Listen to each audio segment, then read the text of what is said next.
Yeah, finally, Jesus. Oh, that's a good start. Okay, hello, and how are you doing today? My name's Bakani124, and welcome to Let's Play Yu-Gi-Oh! The Forbidden Memories. There's been quite some fucking trouble getting this game working with the Elgato or Gato, however you call it, recording program, because for some reason my fucking laptop needs a damn update every fucking 20 minutes. Apart from that, listen to this. Yes, baby, it's Yu-Gi-Oh! The Forbidden Memories. Come on. The nostalgia feelings, guys. Holy crap. Ah, I'm so ready. If my controller will actually work.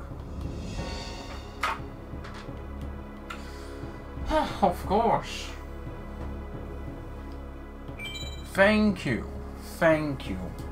So, like I said, I'm recording it on the PlayStation 3. So that means no cheaty. You know, I can't cheat. No Game Shark or used, you know, data from the PS1. We're gonna do this fair and square. And let's just immediately go straight into the game. Let's go.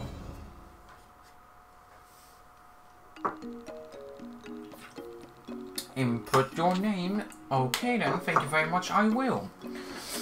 So, for me being very salty through the intro about the recording stuff, it was such a horrible thing. This is the 4th time that I'm actually trying to do this. I'm still hyped because I'm just, you know, blessed that I can bring such a nostalgic game that I've played so many times as a child on my channel, you know, but it's still annoying when it takes you 2 hours to record. For the love of God, let's hope bullshit doesn't happen now. Because if so, I'm done. Let's go. Of course using my YouTube channel name, because there are, you know, 6 slots. Just letting you know that this is my YouTube name, of course, you know, sellout. In every small corner there's a sellout. Purple, not gay at all. Haha, gay jokes. Okay, sorry. This is it. I found it at last. The forbidden treasure of the ancient sorcerers. And then some evil laughing. Ha ha ha ha ha ha ha ha ha ha ha ha ha ha ha. It's supposed to be evil, but I'm having a little bit of a cold, you know. My nose is kind of full with all kinds of crap, you know. I can't do voices in general, and I can't do an evil laugh that great as well, so come on. Apart from that, the story is starting, guys. Come on, be hyped.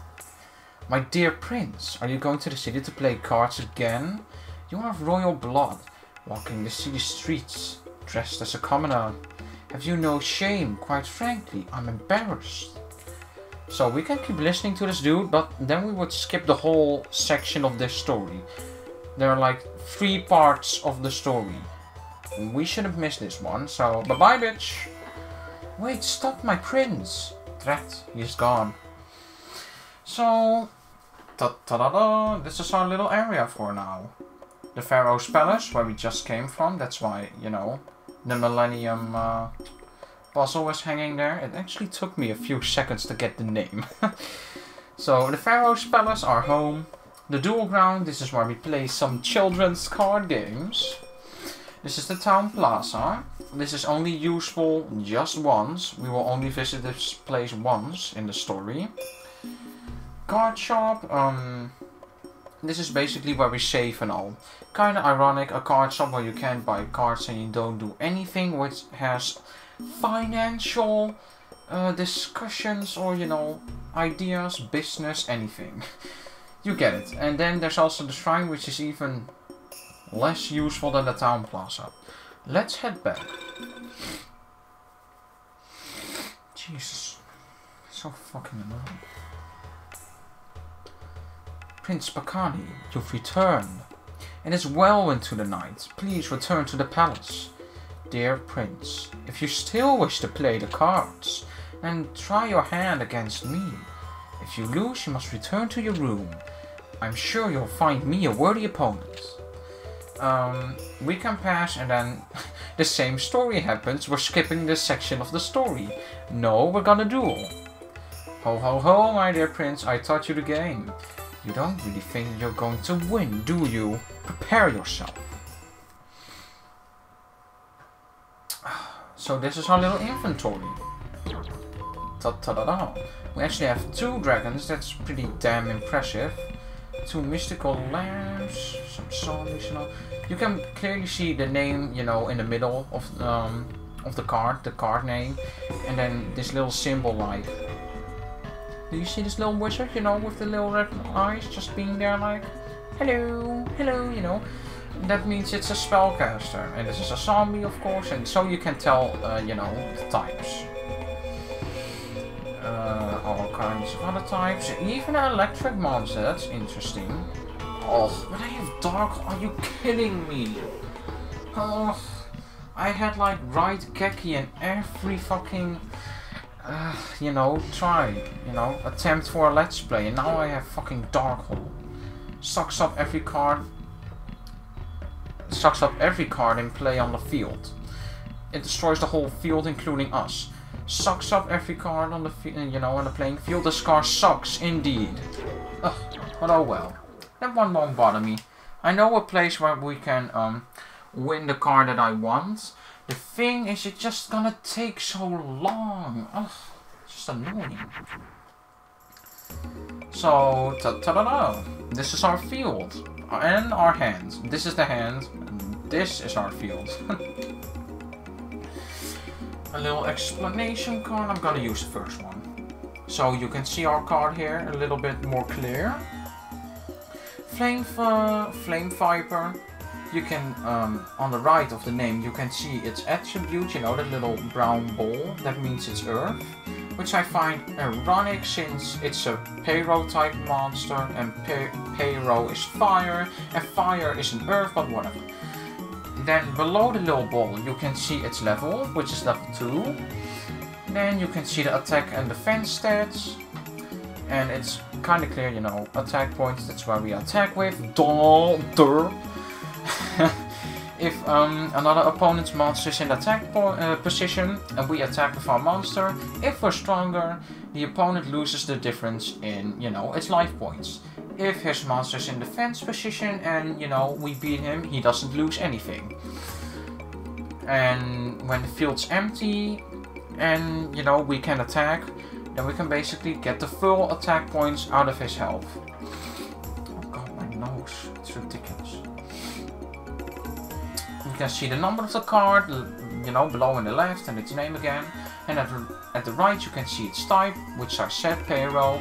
Guardian Star, quite interesting. I'll explain that one later. And then you can see how the card's described. A very swift, fire-breathing viper, even. English much? And I'm immediately going to explain something else as well. Fusioning. What the hell are you doing? Ta-ta-da. Well, I'm selecting a card for a fusion. When I press up on a card that I want to fusion, let's say for example this one, because I'm gonna use him, and then I'll use him with another one, which is this one, then you can basically get those 2 out of your hand and they'll try the fusion. If it works, it will look like this. And depending on what type of monster you're using, or sort of monster, you know, or specific one, that will decide what kind of monster you get. Not every fusion works, but I know most of them out of my head.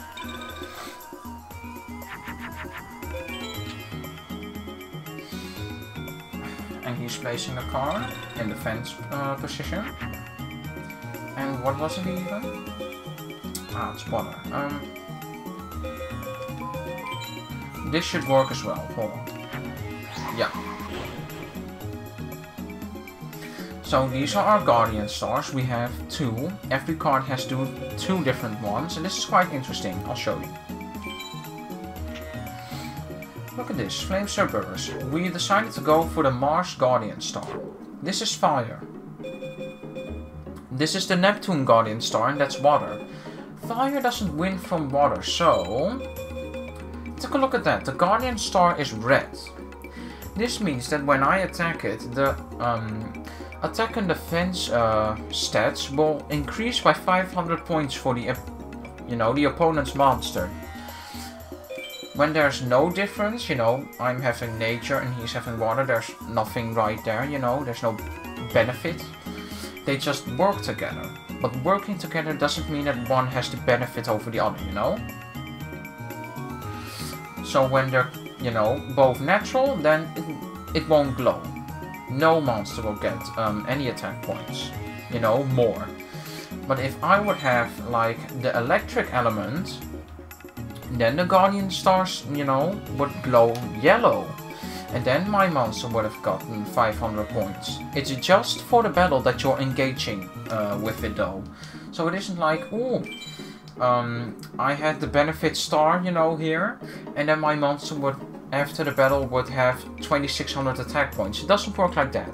Just for the battle with that monster, it will gain 500.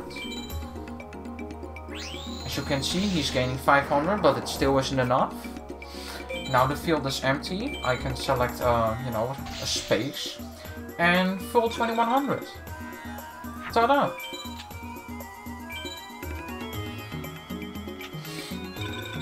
And that's the sun. Do I have something? Actually, no, I don't. That's quite freaking interesting. I'll just use this one. Natural. Ta-da. Boom. We're attacking him again directly. Ta-da. And again. Because we can! Haha!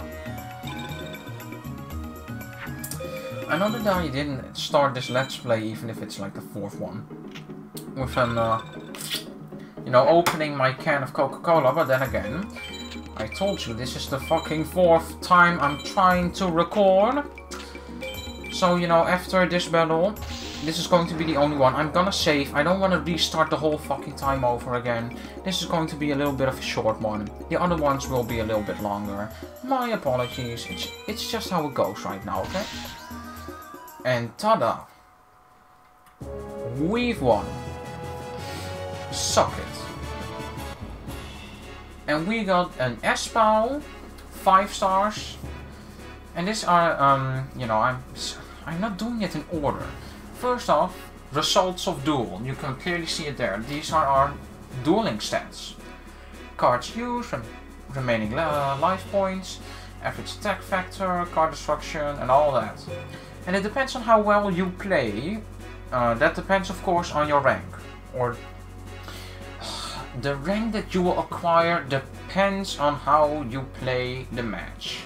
English March, 10 out of 10, best Let's Player alive. Yep, that's me. We have the best ranking. It goes from D, C, B, A, and S. And this is the highest one, so we have 5-star chips. Make a guess. A would be 4, B would be 3, and etc. We won in the power factor way, and this means that we won with power. Pure force, like real men. Pure power, okay. And there's also the technical way, which you won't really see, I'm pretty sure, because the technical way would basically be like extending the duel, and win, basically when you would be in a good disadvantage, or let the opponent kill himself by him attacking a defense position monster of yours that's much higher, or make him run out of cards, but that will all come later. The monster that we won you can see at the bottom right, no, left even, good one. Silverfang, pretty good one. That's why we need to battle against Simamuran. He actually drops quite some interesting cards, like Silverfang. And ta-da-da-da-da, he's gone. You won. It would seem that I taught you well. You've grown strong. You've won fair and square. As promised, you may go. I have nothing more to say. Out of nowhere, there was like an English accent there, like go, go. Card shop. We're gonna enter here, and I'll show you why it's a little bit ironic. That's called a card shop. Hello there, is what a fat man said. And ta-da!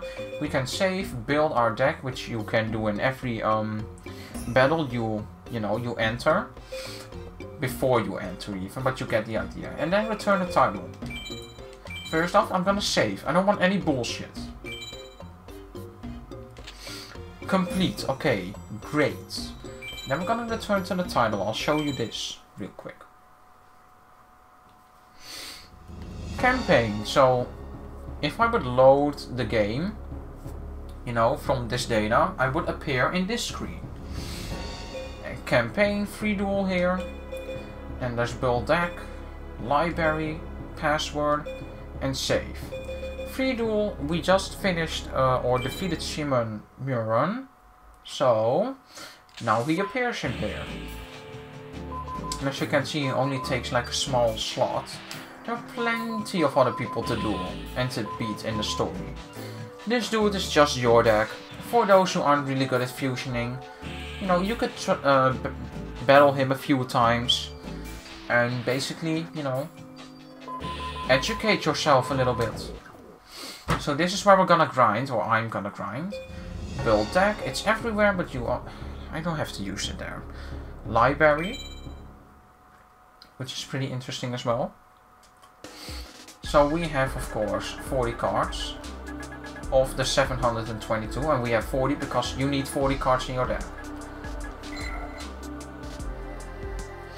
Here you can basically see the same menu again, but there's a little bit more to this. You can see the card in PS1 graphics 3D. Oh yes. There's actually the future that you can battle and you can see the monsters. We did a little like, look at me, you know. Oh, trying to show them triceps. And I will show that future in the next episode, okay? So that's done. And you can see all the cards that you've acquired here, you know. Also our magic cards. Fucking Dark Hole, Mountain, and Dragon Treasure. Which are all good cards. Then, we just won 5 star chips. So, here's our password. We collect all kinds of star chips through the story and grinding. And you know, if we have a lot of star chips, we can basically buy our monsters here. You need a code, but I know a website which has all the codes for all the monsters. All the acquirable monsters. You know, all that stuff. But this is basically, you will see this, or I will show you what I bought, you know. I'll figure something out for that one. And then there's the save option here. Well, like I said, I'm gonna end it after that battle. Thank you very much for watching and listening, of course. I hope your day's been a blast. I hope you enjoyed the little introduction. And I hope you're ready for a beautiful, amazing, epically adventure of children's card games with great soundtracks. Trust me guys, this, for those who don't know Yu-Gi-Oh! The Forbidden Memories, this is such a fun game. And I'm beyond blessed to show you its story, its soundtrack, the experience you can get from a game. Thank you very much for watching, and I'll see you in the next video. Goodbye.